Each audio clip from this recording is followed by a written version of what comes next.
kecuali dengan 6 perkara. Ala la tanalul ilma illa bisittatin. Tidak akan pernah mendapatkan orang itu ilmu pengetahuan atau sukses dalam hidupnya illa kecuali dengan ada 6 sebab. Nah, saambikaan majmu'iha bibayanin. Pasti aku akan menjelaskan kepada kalian apa saja sih yang 6 macam itu. Ya, yang pertama ya, zakaun yang harus dimiliki oleh setiap orang itu kalau ingin sukses harus punya kepinteran. Cerdas, tahu cerdas nggak? Orang cerdas itu tidak perlu dikasih tahu banyak-banyak ya. Cukup dikasih tahu sedikit saja dia sudah paham. Bahkan dia hanya dikasih clue, dikasih simbol saja dia sudah ngerti gitu. Itu orang cerdas. Jadi beda dengan orang bodoh. Orang bodoh itu harus dikasih tahu berulang kali, enggak bisa-bisa, harus digebuk dulu, enggak bisa-bisa. Nah, itu orang bodoh. Tapi kalau orang cerdas cukup dikasih tahu sekali sudah ngerti. Itu namanya orang cerdas, orang pintar. Jadi memang dalam bahasanya EQ-nya tinggi, kepalanya cerdas, encer itu. Jadi modal pertama kita untuk menuntut ilmu itu, modal kita untuk bisa sukses itu, yang pertama itu adalah kecerdasan. Semua orang punya bakat, punya kemampuan, kelebihannya, kecerdasannya masing-masing. Ada yang cerdasnya membaca, ada yang cerdasnya melihat gitu gambar, gitu video, ada yang cerdasnya dengan lukisan dan lain sebagainya. Nah, itu namanya kullu syahsin maziyah. Setiap orang itu memiliki kelebihannya masing-masing. Makanya kita itu harus mengembangkan diri kita di kelebihan kita sendiri. Kemudian kepintaran saja tidak cukup. Orang cerdas, pintar saja tapi tidak mau belajar itu tidak akan menjadikan dia sukses. Jadi yang kedua itu, yang bisa sukses itu, yang bisa cerdas itu, yang bisa sampai pada puncak keilmuan, jadi orang alim, jadi presiden. Yang kedua itu adalah wahirsun, punya semangat. Hirsun, punya semangat belajar, punya keinginan, punya kemauan kuat, punya kemauan keras. Itu artinya hirsun. Jadi orang yang punya kemauan keras dihalangin kayak apapun tidak bisa. Jangan, tetap aja dia akan melawan. Dia itu akan terus berusaha. Itu namanya orang yang hirsun, orang yang tidak pernah mau menyerah. Kalau dia gagal, bukan berarti gagalnya itu sebagai akhir segalanya, tapi gagalnya itu akan dibuat sebagai awal untuk bangkit.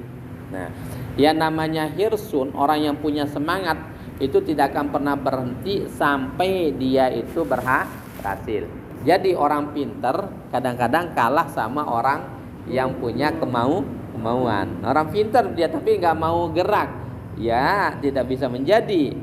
Pintar dia tapi dia tidak mau belajar, ya gagal juga gitu. Walaupun dia dikenal cerdas, otaknya enteng, otaknya cerdas, otaknya EQ-nya tinggi tapi tidak mau belajar, maka dia juga akan gagal. Yang kedua yang menjadikan orang itu sukses itu adalah kemauan yang kuat. Maka dikatakan man jadda wajada. Siapa yang sungguh-sungguh pasti akan dapat, akan memperoleh apa yang dicarinya. Kemudian yang ketiga adalah wastobir, bersabar dalam jalan itu. Nah, kalau kita sebagai pelajar sabar dalam menuntut ilmu. Kalau kita sedang mengkaji A, maka kita tidak akan pindah ke B sebelum kita itu pintar di A itu. Jadi konsepnya kita itu harus mengulang-ulang. Itu artinya wastobir, bersabar di jalannya. Seperti contoh, kan kita itu pintar, cerdas karena kebiasaan kan.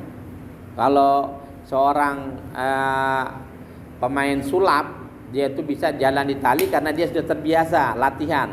Padahal sebelumnya dia jatuh-jatuh. Begitu juga kita belajar baca Al-Quran. kita awalnya tidak bisa, ngulang lagi, kita bersabar, kita ulang Al-Ghasyiyah. Tidak hanya sekedar bisa, hafal bahkan ya. Nah, jadi tidak hanya sekedar bisa, bahkan Al-Quran bisa kita hafal. Kenapa? Karena kita itu sabar di dalam jalan Al-Quran itu, di dalam menghafalnya. Begitu juga ilmu matematika. Kenapa kok kita susah matematika? Karena kita tidak sabar di dalam mengulang pelajaran matematika. Coba kita sabar, ulang. Iya, baik ya. Sabar, ulang, nggak bisa, ulang lagi. Nggak bisa, ulang lagi. Masa sekali tidak bisa diulang 10 kali jadi nggak bisa? Pasti kan udah diulang 10 kali pasti udah mulai ngerti, mulai paham. Terus diulang lagi semakin pinter. Akhirnya karena sudah terbiasa diulang-ulang sampai 100 kali, udah di luar kepala. Disebut ini udah hafal dia kan. Jadi tidak perlu diingat lagi, dia akan keluar sendiri, itu namanya hafalan. Kemudian yang paling pokok itu ya, yang 3, yang keempat itu ada biaya wabalik. Ada yang mendukung kita yang sampai di dalam kegiatan itu. Kita menuntut ilmu itu mahal ya. Mahal menuntut ilmu itu, biayanya besar. Makanya orang itu susah untuk menjadi orang alim. Tapi tidak bisa orang kaya itu selalu jadi alim ya. Tidak bisa orang kaya itu tetap kaya gitu. Kenapa? Bisa kadang-kadang kalah sama orang miskin. Ketika orang miskin itu menjadi orang yang pintar, dia juga bisa menjadi kaya. Maka wabalik yang keempat itu adalah kita itu punya ada biayanya. Makanya menuntut ilmu itu mahal sekali biayanya. Tapi di Jakarta ini kita untung ya. Di Jakarta untung karena ada KJP, kemudian sekolah negeri itu kita gratis. Masya Allah. Jadi tinggal kemauan. Sekarang kita sudah ada biayanya, ada kesempatan sekolahnya. Tinggal kemauannya yang kuat. Hirsunnya tadi. Kalau hirsunnya lemah, maka gagal juga walaupun ada biaya. Ada yang mendukung, kita dibiaya pemerintah, tapi kita nggak mau belajar. Iya, tetap juga kita itu selesai nanti SMP, tamatnya juga ya bodoh-bodoh juga gitu kan. Tapi kalau kita mau hirsun, mau belajar, maka kita sabar belajar, maka kita itu akan jadi bisa kita. Kemudian yang selanjutnya wa irsyadul ustadz. Kita membutuhkan bimbingan dari seorang guru. Jadi ustadz itu dalam bahasa Arab itu guru. Jadi mau ustadznya bahasa Inggris, namanya ustadz, guru bahasa Inggris. Tapi kalau kita di dalam agama Islam, ustadz itu seolah-olah hanya yang ahli dalam agama. Nah itu, jadi padahal seorang pengajar taekwondo juga namanya ustadz. Itu ustadz guru gitu. Kalau di sekolah-sekolah madrasah, sekolah-sekolah pesantren itu ustadz, padahal ngajarnya bukan Al-Quran hadis, bukan ini, ngajarnya guru seni rupa, tapi disebut juga ustadz. Nah itu, jadi itu guru. Kita membutuhkan seorang guru. Ya, dengan adanya bimbingan guru itu kita akan lebih mudah untuk memahami pelajaran. Ya. Cewek itu panggil ustazah ya? Ustazah. Kalau Umi bisa? Kalau Umi kan sudah nikah dia itu. Jadi kalau ustazah dia bilang Umi ya. Ustazah kita bilang Umi ya, boleh-boleh aja, ibu kan. Sama aja kayak guru bahasa Inggris, Miss gitu kan. Ibu gitu kan. Nah, tinggal ini saja gitu. Tinggal kita sepakatannya, boleh enggak? Ustazah saya panggil Umi, boleh aja itu. Boleh aja karena kita menganggapnya lebih dari seorang guru, bahkan dia itu seperti orang tua kita. Jadi guru itu adalah sebagai orang tua. Nah, kemudian yang keenam itu tuluz zaman, waktu yang panjang. Makanya di Indonesia itu kan waktu menuntut ilmu itu ada berapa tahun? Wajib belajar kan 9 tahun kan? 12 tahun, bukan 9 tahun lagi, 12 tahun. SD 6 tahun, SMP 3 tahun, SMA Jadi 12 tahun wajib belajar di Indonesia. Jadi makanya belajar itu kalau ingin menjadi orang pintar, orang cerdas, orang hebat itu memang harus waktu yang sangat panjang. Dari SD kita belajar, bahkan dari TK ya.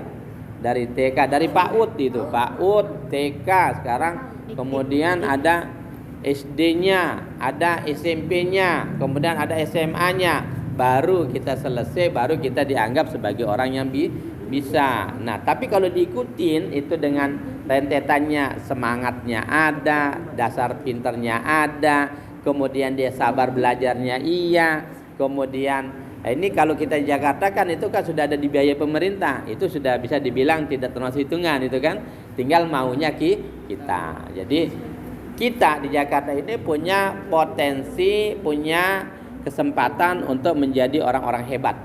Anak-anak di Jakarta. Kenapa? Iya. Ya, yang pada demo. Ya, ini namanya anak-anak sekolah demo itu kan ikut-ikutan. Ada yang anak sekolah memang pada ikut. Ikutan demo ke? Baik, pakai ikutan demo.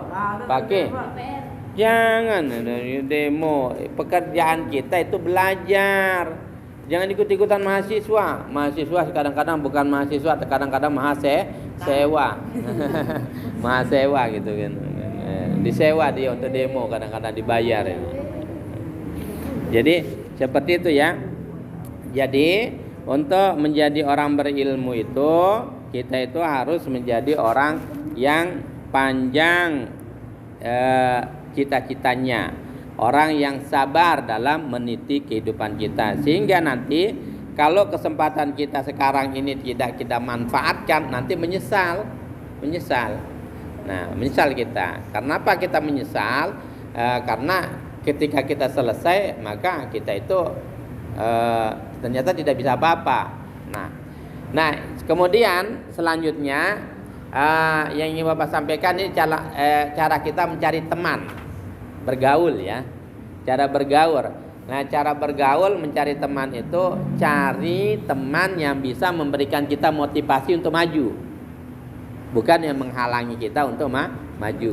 Bagaimana teman yang memotivasi kita untuk maju? Dia ngajakin kita belajar, kita belajar kelompok. Kalau ada PR tidak kerja bareng, kita sering diskusi, kita belajar ini itu dan lain sebagainya. Dia ngajakin kita sholat. Bukan yang ngajakin kita ayo main game, bukan yang ngajakin kita tawuran. Jadi seperti itu. Itu bukan teman. Itu namanya teman dalam wujud setan itu. Jadi dia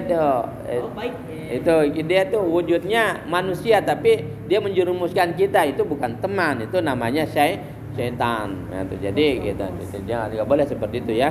Nah, jadi kita mencari teman, kita harus mencari teman yang bisa mengembangkan potensi kita itu.